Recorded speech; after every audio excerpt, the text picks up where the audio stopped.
Okay, good morning. This is a synopsis of the success of the 1961 Brentford Collegiate basketball team, senior basketball team. And on that basketball team, there was the following individuals. It was Jeff Burke, Bob Cox, Ray Pender, Bob Johnston, Sam Wren or Bill Wren, and Bill Cox, Clair Seeley, the coach, wonderful coach, Dick Rogers or Richard Rogers, Donald Angus, Gary Barkey, John David, Guy Jameson, and Bert Virgin. This team was probably the most successful team that had played basketball in the history of RCI. As in the year 1961, we were Renfrew House League champions. Actually, there was a league in town here that had men's league, which were a lot of graduates of RCI and other individuals, teachers in the elementary system and so on. And we played over at the rec center. And through that league during that winter, we won that league in the championships. Then we went on to be Renfrew County League champs with a defeat over Pembroke. And then from there, we were qualified to proceed towards the OFSA, which is the Ontario Federation of Secondary Schools Athletic Association playdowns in basketball. In order to qualify, first of all, the tournament was in Ottawa at Fisher Park High School, and Fisher Park, because they were the host team, got automatic entry into that.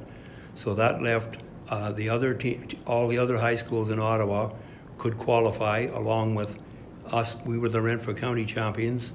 Nepean High School was the Ottawa runner-up champions they were the Ottawa champions because Fisher Park were hosting. And then we played Nepean High School. I remember out at Richmond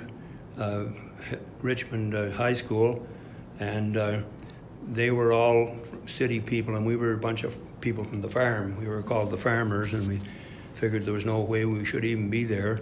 So they were pretty high on their horse, and as a result, with Clair's phenomenal coaching, Clair Seeley had a system which he called the Springfield offense, which meant that we controlled the ball and only shot when we felt we had a good shot. So his motto was, if we got the ball, they can't score.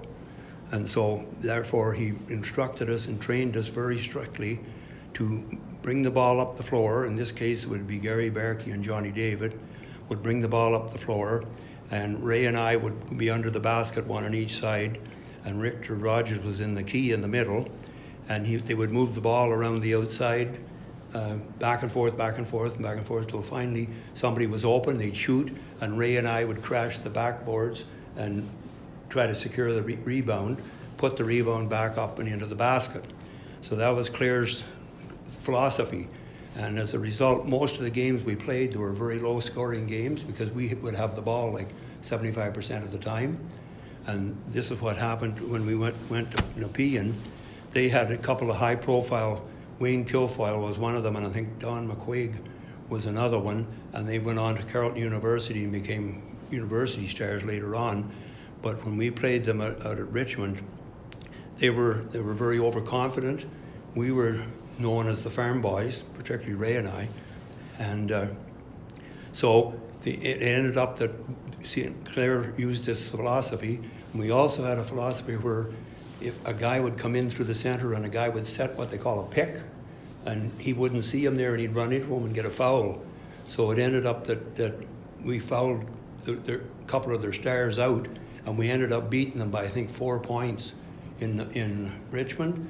And I can recall definitely we were all celebrating and cheering, and they were in tears, literally in tears, because they lost to this farm group from Renfrew.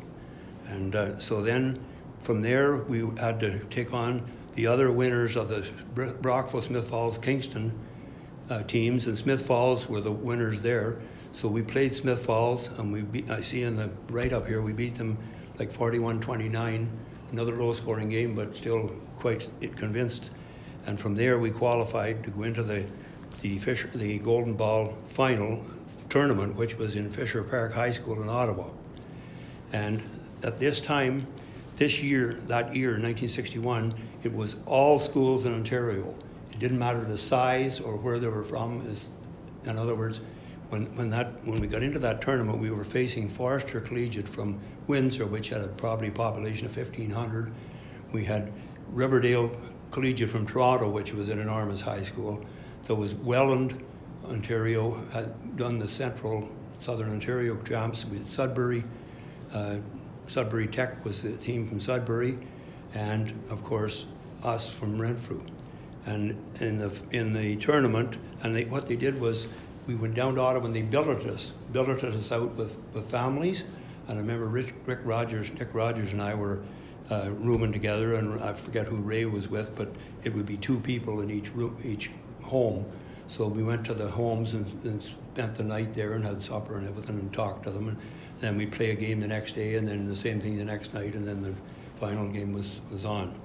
But anyways, it was quite an accomplishment but then again the next year, RCI also qualified for the Golden Ball with some of the ones, like Dick Rogers was left on this team, I think Guy and Bert, and probably the Cox brothers and so on. But the next year, Ray and I went to Kempfel, so we were gone, Kempfel College. So anyways, the team next year went to the Golden Ball again, but they had divided it into schools over 1,000 or over 800 and under 800. I think we had about 300 in RCI at that time. And so they went and they placed well in it. I'm not sure whether they won it or not, but in the yearbooks it attests to the fact that they were the champions, but I don't know whether they were or not. But anyways, it was they brought up Johnny Wilson, who was a terrific basketball player. He was a junior, and they brought him up and played senior and went to that tournament. So and anyways, we went to the Golden Ball that year, and like I say, we played Windsor Forester, and in the first round, and we lost 40-30. And then we played Toronto Riverdale High School, and we lost 37-33. And Windsor went on to be the Ontario champs, and they had beat us 40-30. So we felt pretty good about it. And also during that year, Clair Seeley, I guess, who ended up being my mentor in a way, and he took us to a tournament in North Bay because he had been up to Kirkland Lake and worked a couple of years while we were juniors here. And then he came back to RCI as a vice principal. And he knew the area, so he lined up a little bit of a tournament up there, and we traveled to North Bay, and we played Algonquin Collegiate and Fisher High School up there, and we lost the first one and won the second one. And then Claire lined us up for a dance that night and brought the cheerleaders from Fisher High School in, and so sort of danced with us and so on. We had a great time, and at that time, there was none of us on the team that were into the alcohol side or the drug side. Obviously, there was really no drug scene whatsoever at that time anyway, but there was quite a few people that liked to have a few drinks. But fortunately, it was amazing. This team, that was, as far as I know, hardly any of us would have a drink. And so Claire had a wonderful time. We didn't act up on him and get into trouble and so on. And I think he'd been up a couple of years before, or a year before, and he had some actors that did get into a problem. But anyways, I'll tell stories out of class here. But anyways, Claire, to me, like from just a little bit after I left here and went to Kempfel, I ended up going to University of New Brunswick because I got a contact from a guy that had graduated from there. He was a prof at Kempfel, and he said I should be going to university. So he sent my marks in, and I ended up going to the University of New Brunswick. And when I graduated from there, I was looking for a job, and we used to come home every Christmas and go over to Clair Seeley's, bunch of us, and have a little, Christmas cheer or whatever thing by that time. And when I talked to Claire, he said, I'll get you a job in Renfrew. He said, Renfrew County. He said, it may not be in Renfrew, but he said, I'll get you a job. So I'm sitting there one evening and the phone rings, and it was Bill Sly, the principal of Empire High School. And he says, I've been talking to Clair Seeley, and he says, he's recommending we hire you. I didn't have any interview or nothing. He says, I'll go on Claire's recommendation.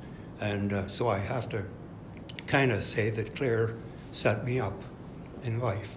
So anyways, just a little bit of a side there.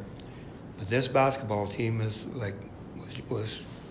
one of the probably the best that ever was at RCI. I know there was some good teams after, and there was some good teams before, which consisted of a lot of these people because we were a little bit different ages, and so that's what the history is of that.